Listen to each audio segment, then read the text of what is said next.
Hey, what is going on YouTube family? It's your boy Gabe and welcome back to my channel. This is the channel where we talk about sneakers and streetwear. So for those of you guys na mahilig manood ng sneaker reviews, streetwear reviews, or anything in between, don't forget to hit that like button, subscribe to my channel, and turn on your notification bell icon below so you won't miss my next videos. So what I have for you guys today is the 11th episode of the Streetwear Hunt series. This is a series where I hunt for local streetwear brands and feature them here on my channel. So the brand that I'm going to feature for today is fairly new. I know na 2020 lang sila nag-start, this year lang, and the name of that brand is Egocentric.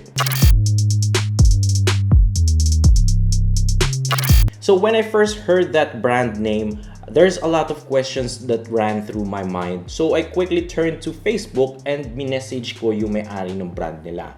Shout out to Sir Joseph Aday. I asked him a lot of questions and Sir Joseph answered all of them. In-explain din niya sa akin kung ano ba talaga ibig sabihin ng Egocentric, what their brand represents, what's their message, and ito yung sinabi niya. Egocentric is a clever wordplay between Egocentric. That represents everything goes from sense and tricks. Ang meaning niya is that if you are an independent person who creates your own way to success, we all know that sense, which is money, and tricks, which is talent, can bring you to what you are trying to become.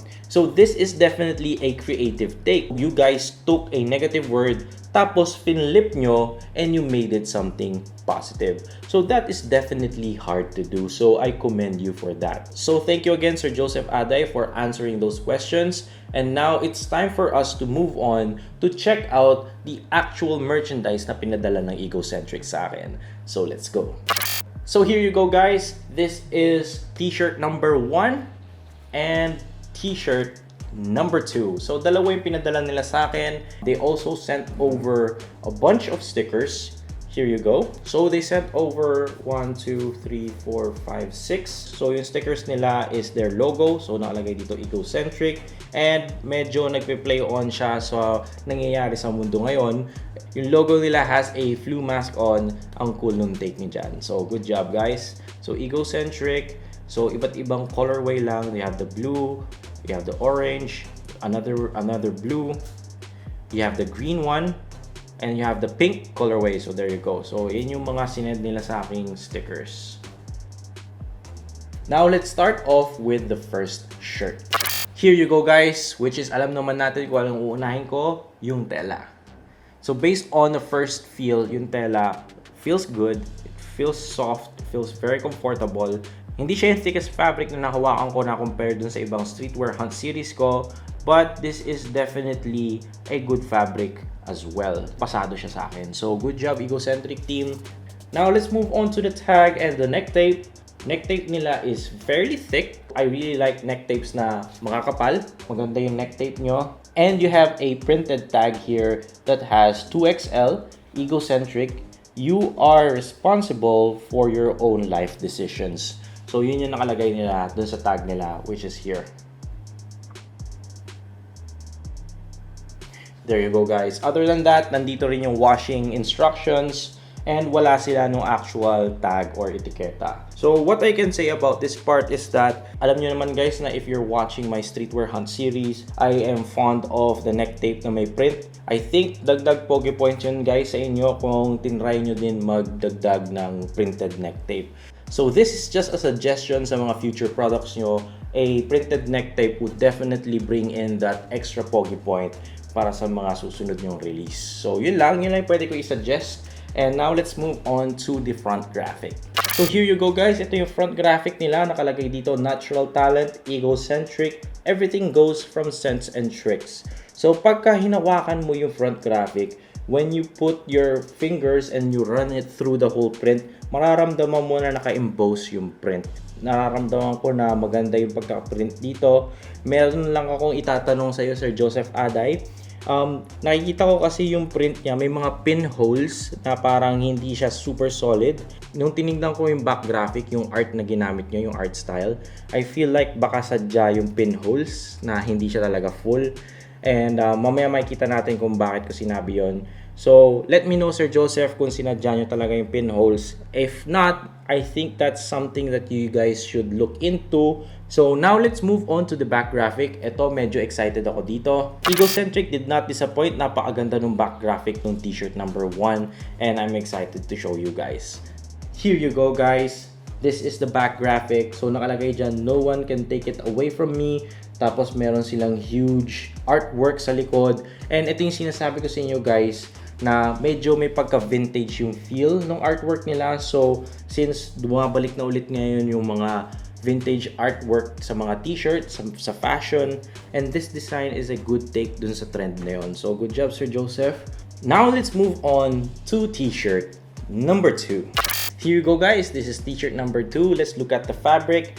So, the fabric is just the same as t-shirt number 1. One thing to note is that pinalitan nila yung collar. And I am really digging this. Maganda yung collar niya nilagay.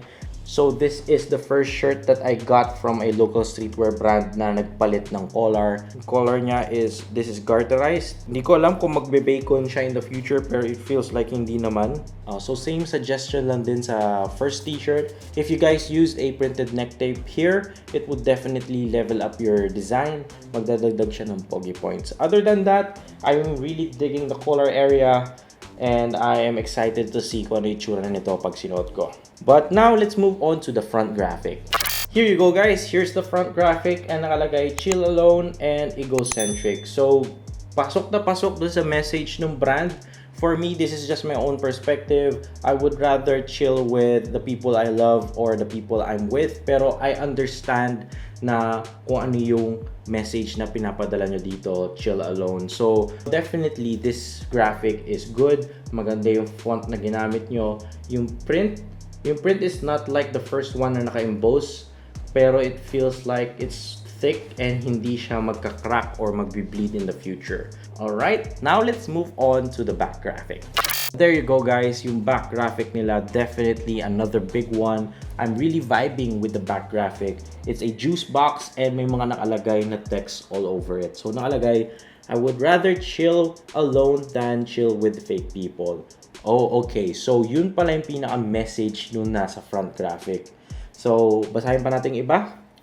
Amount per serving, 100% true to yourself, self-belief, anything, avoid fake people, sweet talks, fake intentions, enjoy refreshment.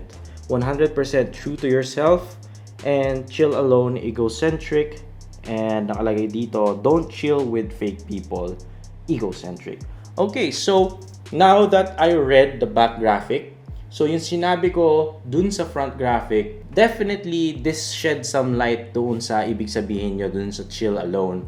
This is definitely a conversation starter. So, ang initial reaction ko when I first read the front graphic, ang sinabi ko hindi ko siya feel kasi ang loner naman ang dating. Pero, nung nabasa ko yung back graphic, doon ko naintindihan kung ano yung pinaparating nyo guys sa amin. So, it definitely catches your attention tapos nahihila yung emotion mo towards this t-shirt. So, good job, Sir Joseph. Good job, Egocentric team. This is a shirt that would definitely play with emotions and start conversations. Now, there you go, guys. Shirt number 1 and shirt number 2. Thank you very much, Egocentric team. Thank you for sending these over. And I'm really excited to wear them. But before we do that, tingnan muna natin kung meron pa akong mga call out. So, let's do the spot check.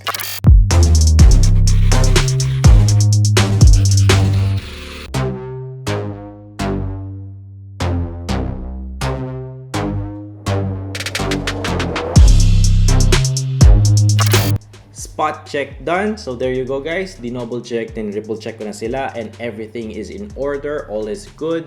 So guys, just keep on doing what you do. Alam kong bago pa lang kayo pero marami na kayong nakukuhang momentum. Just keep on improving and adding more stuff to your collection. And I'm excited to see you guys grow into something really big. So that being said, para sa mga viewers, if you want to check out the Egocentric brand, I will put the links in the description box below so you guys can check them out. And now we have reached the end of this video, but before you go, don't forget to hit the like button, subscribe to my channel, and turn on your notification bell icon below so you won't miss my next videos.